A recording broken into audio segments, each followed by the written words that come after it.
우리 옆에 사람과 함께 인사하겠습니다. 사랑합니다. 축복합니다. 감사합니다. 오늘 말씀의 제목은 변화된 삶의 진실. 시작. 변화된 삶의 진실.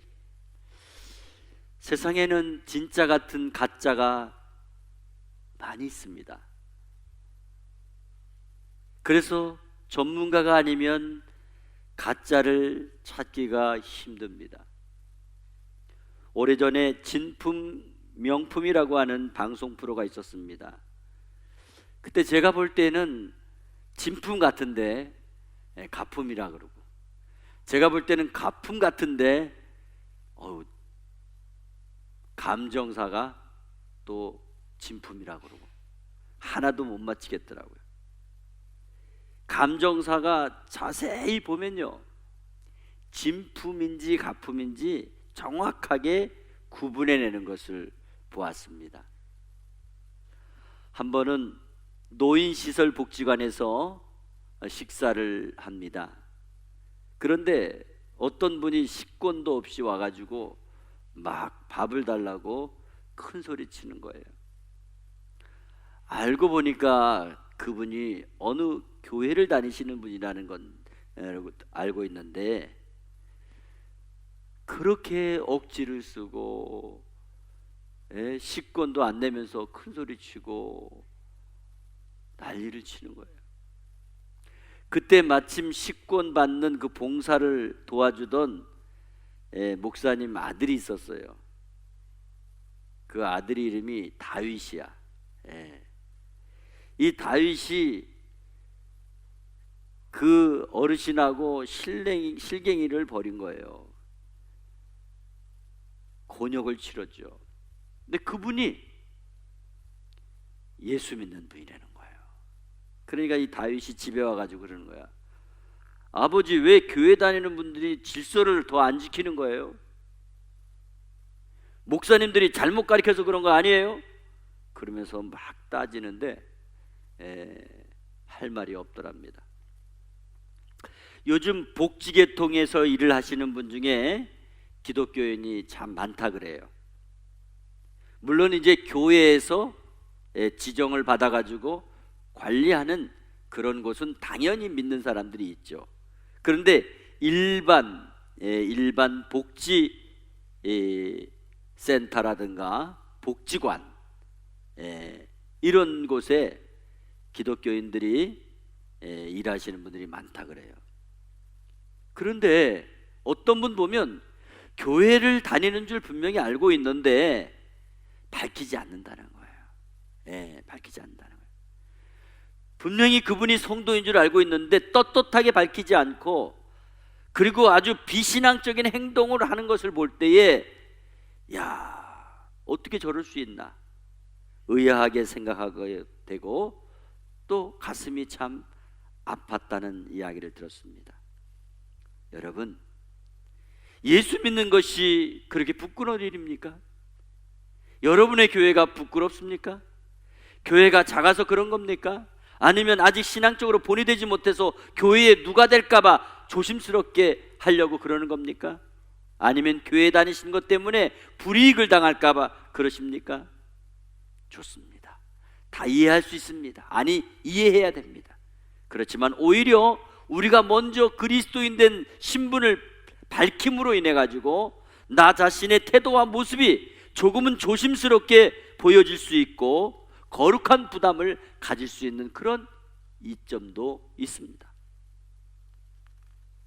그리고 좋은 점이 또 많이 있습니다. 예수를 믿는다고, 교회에 다닌다고 밝히게 되면 상대방도 기독교에 대한 말을 조심하게 되고, 또 비신앙적인 일을 될 수 있으면 예우를 갖추기 위해서 피해주는 장점들이 많이 있다는 것을 알아야 됩니다. 저는 이 시간 본문을 통해서 한 인간의 변화된 삶의 진실을 보면서 예수를 영접하고 당당하게 변화된 삶의 모습을 나타내며 성도로서의 영적 자존감을 보여주는 저와 여러분이 되시기를 바랍니다. 여리고라고 하는 마을에 사케오라고 하는 사람이 살고 있었습니다. 그는 당시에 세리장이었으며 동네에 큰 부자로 사는 유지급의 그런 사람입니다. 그는 돈도 명예도 다 가지고 있지만 늘 고독하고 늘 쓸쓸하게 살았습니다. 어느 날 예수님이 자기 사는 마을을 지나가신다는 소문을 들었습니다.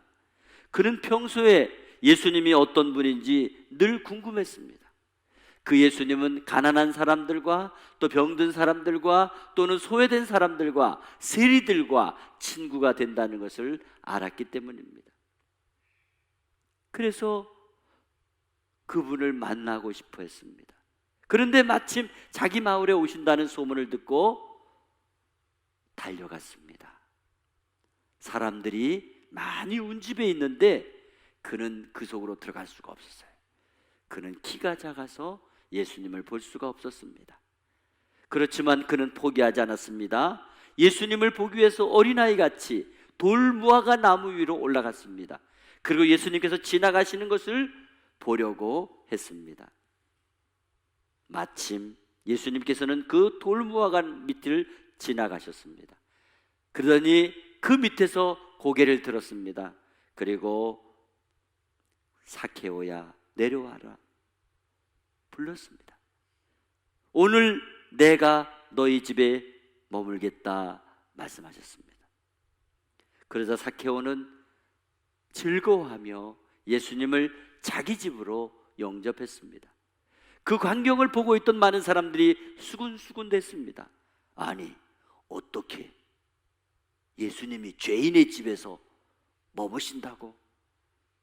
많은 사람들이 수군수군거리며 비방을 했습니다. 예수님께서는 사케오의 집에서 아주 융숭한 대접을 받았습니다. 그리고 그 후에 사케오는 조용히 예수님께 말씀을 드렸습니다. 예수님, 제가 가지고 있는 재산의 절반을 가난한 사람들에게 나누어 주겠습니다. 그리고 만일 사람들을 속여서 빼앗은 것이 있다면 4배나 갚겠습니다. 예수님께서는 사케오의 말을 듣고 기뻐하시며 말씀하셨습니다. 오늘 이 집에 구원이 이르렀으니 이 사람도 아브라함의 자손이미로다. 내가 세상에 온 것은 잃어버린 자를 찾아 구원하려 함이니라 말씀하셨습니다. 여기까지가 오늘 저와 여러분이 봉독한 본문의 배경입니다. 그러면 오늘 사케오의 변화된 삶의 진실은 무엇일까요? 첫째로 예수님에 대한 갈망이 변화된 삶의 진실입니다. 오늘 본문 3절 4절에 그가 예수께서 어떠한 사람인가 하여 보고자 하되 키가 작고 사람이 많아 할 수 없어 앞으로 달려가 보기 위하여 돌무화과 나무 위에 올라가니 하는 말씀이 있습니다. 여기 보면 사케오는 예수님을 만나고 싶어 했습니다. 보고 싶어 했습니다. 그리고 너무너무 보고 싶은 나머지 그는 체면도 자존심도 다 내려놓고 돌무화과 나무 위로 올라간 것입니다. 여기에서 사케오의 예수님에 대한 갈망이 얼마나 뜨거운 것인가를 알 수가 있습니다. 사케오는 누구보다 예수님을 보고 싶어하는 갈망이 있었습니다. 그래서 자신의 유지로 살고 있는 동네 사람들 앞에서 부끄러울 것 없는 심정으로 돌무화과 나무 위로 올라갈 수 있었던 것입니다. 사실 우리가 어떤 일을 직접 할 때와 어떤 일을 구경하듯이 바라보는 것은 차원이 다른 것입니다. 지위가 높은 사람으로서 천한 일을 하게 될 때에 바라보는 시선과 전혀 생각하지도 않았던 철없는 아이의 행동을 지위가 높은 사람이 하는 것을 보았을 때 긍정적으로 볼 수 있는 사람은 그렇게 많지 않을 것입니다. 당시에 나름 높은 지위에 있고 지역에서 돈이 가장 많은 갑부로서 단순히 예수님의 얼굴을 보기 위해서 돌무화과 나무 위에 올라갔다고 하는 것은 어떻게 보면 굉장히 망신스러운 부끄러운 일이며 요즘 같으면 아마 신문에 날 수 있는 그런 일일 것입니다. 그렇지만 사케오는 영적으로 뜨거운 갈망이 있었기에 모든 것을 각오하고 행동으로 옮길 수 있었다는 것입니다. 그렇습니다. 변화된 삶의 진실은 예수님에 대한 갈망에서 나타나게 되는 것입니다. 두 번째로 예수님을 즐겁게 영접하는 것이 변화된 삶의 진실입니다. 오늘 본문 5절에 보면 예수님께서 돌무화과 나무에 올라가 있는 사케오의 이름을 부릅니다. 사케오야, 내려오너라. 오늘 내가 너희 집에 유하겠다. 그랬을 때 6절에 이렇게 나옵니다. 급히 내려와 즐거워하며 영접하거늘. 급히 내려와 즐거워하며 영접하거늘. 여러분, 나무에서 급히 내려올 때 다칠 수가 있습니다. 위험합니다. 그리고 그는 내려와서 예수님을 즐겁게 영접했다고 했습니다. 여기 보면 그 상황을 한번 생각으로 그려보시기 바랍니다. 나이가 많은 어른이, 그것도 지위도 명예도 가지고 있는 그런 분이 돌무화과 나무에 올라가 있는 것도 부끄러운 일이고 망신스러운 일인데 거기서 또 급하게 내려왔습니다. 어떤 면을 보면은요, 숨어있던 사람이 들킨 것처럼 그런 상황 아니겠습니까? 그런데 거기다가 공개적으로 사케오야 이렇게 불렀단 말이에요. 얼마나 부끄럽겠어요. 그리고 오늘 너희 집에 유하겠다고 하셨습니다. 사실 저 같으면요, 고개를 못 들을 것 같아. 그리고 못 들은 척하고, 예수님이 성구가 내려오너라 그랬으면은 저는 빨리 내려가지고 못 들은 척하고 저쪽으로 갔을 것 같아요. 왜냐하면 얼마나 창피하겠어요. 나이 많은 사람이, 제가 이스라엘에 가보니까 돌무화과 나무가 그렇게 크지가 않아요. 커봤자 뭐 저 정도밖에 안 커요. 숲이 막 우거지면 잘 올라가면 모르겠더라고. 그렇지만 나무 위에 못 올라가게 하잖아요. 아이들도 위험해. 못 올라가게 하고, 자연보호한다고 못 올라가게 하고 그럴 수도 있고. 그런데 사케오는 달랐어요. 당당하게 아무렇지도 않은 듯이 예수님을 즐겁게 했다면 어디서 표정이 얼마나 환하고 밝겠어요. 영접했다 그랬습니다. 여기에서 우리는 중요한 사실을 배울 수 있습니다. 예수님을 기쁘고 즐거운 마음으로 영접하는 사람은 하나님의 자녀가 됨과 동시에 그 변화된 삶의 진실을 그대로 나타내고 있다는 것을 믿으시기 바랍니다. 세 번째로, 자신의 죄와 허물을 통해 자복하는 것이 변화된 삶의 진실입니다. 오늘 본문 8절에 예수님께서 유흥수관 대접을 받았습니다. 사케오는 또다시 예수님을 기쁘게 하는 고백을 드리고 있습니다. 8절에 이렇게 말했습니다. 사케오가 서서 주께 여짜오되, 주여 보시옵소서, 내 소유의 절반을 가난한 자들에게 주겠으며 만일 누구의 것을 속여 빼앗은 일이 있으면 네 갑절이나 갚겠나이다. 아멘. 여러분, 이 말씀은 사케오가 이미 자신이 부자가 된 그 배경에는 반드시 부정적인 것이 있었다는 것을 고백하고 있는 것입니다. 뿐만 아니라 자신의 것이 결코 자기 것이 아니라는 것을 밝히는 것입니다. 그리고 다시는 죄를 범하지 않을 것을 많은 사람들 앞에서 공개적으로 밝히고 있는 것입니다. 여기 사케오의 회개와 통회 속에 세상 재물이 결코 개인에게 있는 것이 아니라, 그래서 그것으로 인하여 만족함과 행복함을 주지 못한다고 하는 것을 그대로 고백하고 있는 것입니다. 사케오는 오늘 자신의 실체를 그대로 다 주님 앞에 내려놓고 있습니다. 한마디로 내 재산을 반을 내놓겠다고 하는 것은 이미 내 것이 아닌 것을 고백하는 거예요. 그리고 남의 것을 나쁜 짓을 해서 뺏은 적이 있다는 거예요. 그런 것을 그냥 갚는 게 아니라 4배나 갚겠다고 고백하고 있는 것입니다. 한때 이화대학교 교수를 지내시고 전 문화부 장관을 지내셨던 이어령 교수의 변화된 삶을 그분이 쓴 책을 통해서 알 수가 있습니다. 지성에서 영성으로라고 하는 책을 통해서 자신이 지성에서 영성의 문턱을 넘게 되었다고 표현한 것은 모든 것을 지식으로만 풀려고 했던 자신의 영적인 것을 통해 놀라운 진실을 발견하게 되었다는 것입니다. 이어령 교수가 인생을 살아오면서 가장 큰 기적을 본 것이 무지한 인간이 하나님을 알아서가 아니고 무지한 인간이 하나님을 보아서가 아니라 그냥 믿게 되는 것, 하나님을 믿게 되는 것 그 자체가 기적이라고 말하는 것입니다. 그렇습니다. 예수를 믿는다는 것은 엄청난 사건인 것입니다. 시시한 것이 아닙니다. 우리 일생일대의 가장 큰 결단이요 기적 같은 사건입니다. 그러므로 오늘 삭개오는 자신이 평생 동안 이루어 놓았던 그 높은 탑을 그는 순식간에 예수님 앞에 다 내려놓게 되는 것이 바로 변화된 삶의 진실이라고 밝히고 있는 것입니다. 삭개오는 공개적으로 자신이 죄인인 것과 그래서 그 죄를 씻기 위해서 예수님 앞에 모든 것을 다 포기하고 내려놓겠다고 고백하고 있는 것입니다.